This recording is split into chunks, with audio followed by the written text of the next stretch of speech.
Is sales manipulative?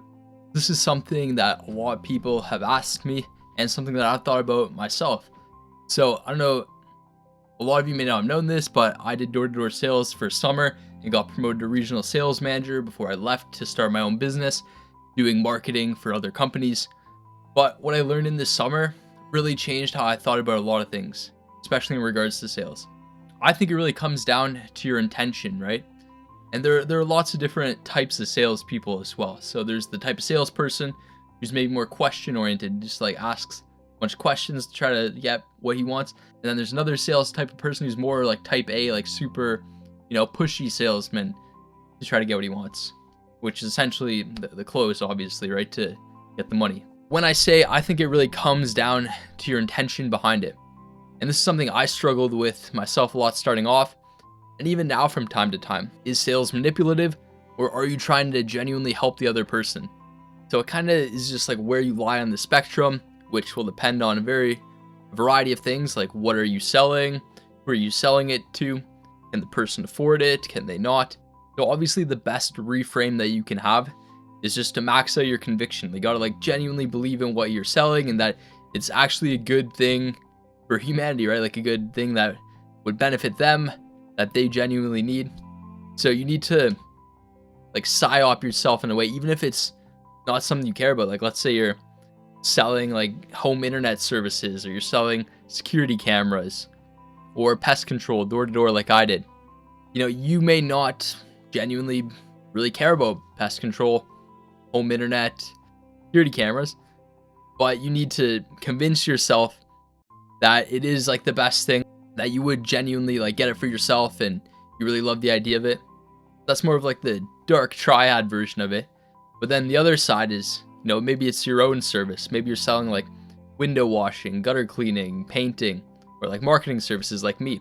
And if you genuinely believe that you're providing people the best service out there and you're doing the best work for people, then that conviction is going to come through in a more genuine way. But people can take advantage of this. It's one of the 3 main pillars of sales, is having conviction in your product. The Wolf of Wall Street, Jordan Belfort, talks about this. There are 3 things. Do they trust you? Do they trust the product? And do they trust the company, right? So you need to have like max conviction to kind of get people's trust. And in such a low trust society, it's really valuable to be able to be genuine and genuinely believe in what you're providing people. The reason a lot of people struggle with this, including myself, is a lot of times it seems kind of manipulative, right? You're saying words in a certain order to get people to take a certain action, right? Which can kind of feel like, or probably is borderline the definition of that. But then the counter argument to that is, well, what if you're genuinely helping people? Like, is it a bad thing to, quote unquote, get someone to take the action of not doing something bad, like, doing like hardcore drugs or not gambling all their money away? Is that a bad thing to convince the person not to do that? Versus convincing someone to buy into your pyramid scheme, or convincing someone to buy your pump and dump like garbage meme coin or NFT, right? Very different scenarios. So it's kind of crazy when you think about it, that the same principles apply, the same, kind of words that you'd say, or sentences, word tracks, I think some people call them, to get people to take a certain action apply. Like I was listening to this guy on social media, I forget his name, but he had this pretty good close. So you always see these, or at least I always see these pop up from time to time when I'm going to Marketplace, try to find some good deals, as one does. Recently I kind of unbanned some of the social media to test this out for myself, to see how addictive it is, how much you can kind of fall back into the trap while I was trying to upgrade some of my gear for my studio. And yeah, you succumb to a little bit of the swiping, right? While you're waiting for people to answer and whatnot. I came across a very interesting video. So what I learned in it was kind of his value close, how he compares, his service to like a premium steak shop and his competitors to a McDonald's. So it went something like, yeah, how much is it? He's like, yeah, it's like $7,500 for his coaching services or whatever. And then the person's like, oh wow, like that's expensive. Yeah, obviously it is expensive. So he goes, yeah, it's like, if you're going out for like a nice dinner, are you going out to a nice steak restaurant, or are you going out to McDonald's? Person's like, yeah, I'm going out to probably like a nice steak shop. And then he gets the person to kind of close himself. So he's like, yeah, why would you go to the steak shop instead of McDonald's? Then the person's kind of giving him like ammunition or reasons for it. So he's like, yeah, like it's probably going to be like more nutritious for me, like cooked better, healthier food, better environment. And he's like, yeah, exactly. So this is like what my service is. I'm the steakhouse for this coaching service for you. If you want, I can refer you to some of my competitors who are more of the McDonald's, right? If you're looking for a cheaper alternative, what's good isn't cheap and what's cheap isn't good. Or like something like this, right? I'm kind of butchering the whole word track of it, but you get the idea. You're getting the person to come up with a comparison in their mind, come to the conclusion and kind of sell themselves like, oh yeah, I want the nice steak instead of the McDonald's burger. Therefore, I should give the guy more money than, give to someone else to learn this.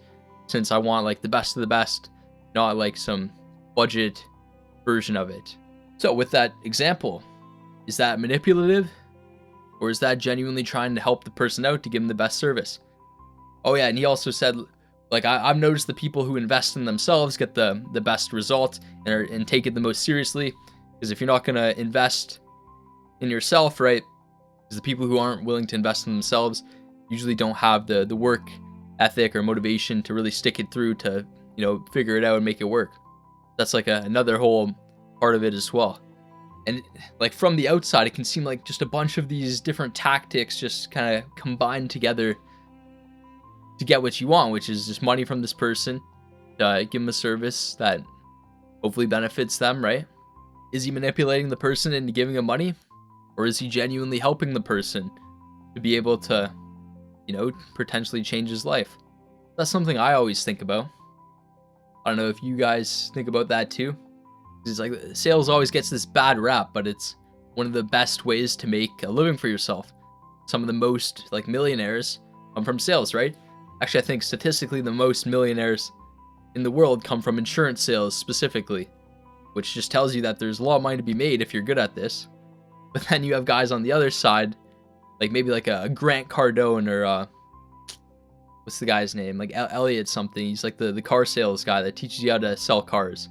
I just saw a guy's video on this recently where it was like someone reacting to him while he was doing like a sales boot camp or like a boot camp for, grown men to get better at selling cars. It was like a parody in a way, but it was interesting, like the same tactics that he's using. These guys obviously fall into the more like high pressure sales, like, take initiative, get people to just do what you want them to do, push them along, versus like online sales for coaching and stuff usually revolves around, analogies and questions that get people to come to the conclusion they want, and then kind of helping them overcome their limiting beliefs in themselves to be able to take the action that you want to move forward. So yeah, like I said, it's something that holds me back from time to time because, I believe I'm genuinely providing people a really good marketing service, and I'm really trying to help them make a lot of money, and I've seen really good results for a lot of my clients. But it's just that conviction, like, am I the best in the world? It's like, I don't know, how would you know if you're the best in the world? There's the other mentality, like, well, there's always someone better than you, a bigger fish and all that. But then AI kind of levels the playing field as well, so I can have access to the same, like, level of, like, intellect as them, make the same decisions if I just, like, prompt the AI correctly. Is the dystopian part of 2026 and why everything is getting replaced in like 2030. So I'm not super optimistic about that either, but then it's like you don't want to be in like a negative, pessimistic mindset because that's not going to help you either.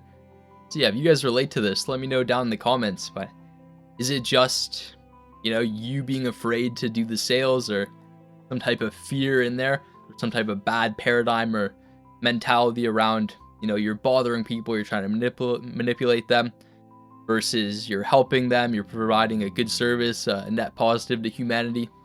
And like I said at the start, I think it really just comes down to your intention as a human being. Like, are you trying to make things better? Are you trying to improve their lives, right? Versus just get the money out of this, or, just get the paycheck. In reality, the answer is usually always a bit of both, right? Like a lot of the guys I knew who did really well selling pest control, made like a couple $100,000 in a couple months doing this, and then move to solar, do something else in the other seasons. It's like, can you genuinely tell me that you love selling pest control or you love selling solar? I think they love the benefits that come with it, the money that it makes. The money was good, right? But I don't know if you genuinely like love that as like your main thing. But then it just goes into the whole other rabbit hole of, should you follow your passions or should you do what makes sense?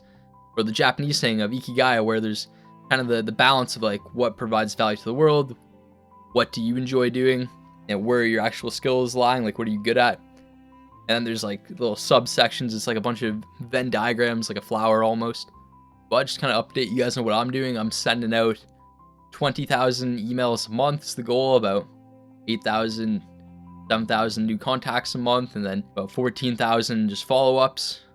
Test it out, see how it goes. Maybe I'll make some more different videos on how to market for different companies and different niches. Get some more clients for that, because I need to do a mix of, you know, making like content I like mindset content, gym content, fitness, and all this, and then some that makes me money as well, which is, you know, marketing, AI automations, and just setting up different systems for people, which is my bread and butter. So let me know down in the comments if you guys have a better paradigm for this, what you guys think, and yeah, I'll try to keep you guys updated with what's going on. I'm just trying to document this from the start, from ground zero, and we'll see what this turns into. It's gonna be a kind of like all over the place, and sorry for this video being all over the place. I'm just kind of talking about what's on my mind right now, and then look back on this in like a year and see if I was right on the point or like completely off. But anyways, if you made it to the end, thanks for watching. Please like and subscribe. I appreciate you guys, love you guys. And yeah, I mean, if I could leave you guys with a nugget of wisdom for making it to the end here, it'd be, everyone's worried what other people think, because we have that tribe mentality when we were like, you know, a couple hundred years back or whatever. If things didn't work out, if we got rejected, people didn't like us, you get kicked out in the tribe into the forest and you die, right? That isolation would mean death. But nowadays, if people don't like you or people reject you for whether it be sales or all this, I mean, good. It just means you're going in the right direction. Not everyone's supposed to like you. If everyone likes you, then you're probably not really saying what you really think, because you could say like the most normal thing and then half the people are going to completely disagree with you, half the people will agree. Or maybe not that extreme, but you get the point. And for all these people that you're scared of their judgment, how many of them are going to be at your funeral when you die? You know, probably not a lot. If they don't care enough to be at your funeral when you die, why should you care what they think right now? Are they putting money in your pocket? Are they putting food on your table? It kind of goes back to that mentality from high school or college, university, elementary school, wherever it is, where there's like this type of hierarchy of different tiers based on your social standing, and then it changes each step of the way, and then the real world, right, once you graduate. But remember, at the end of the day, you can only focus on your inputs, so take consistent action on your main thing and don't stop. Peace.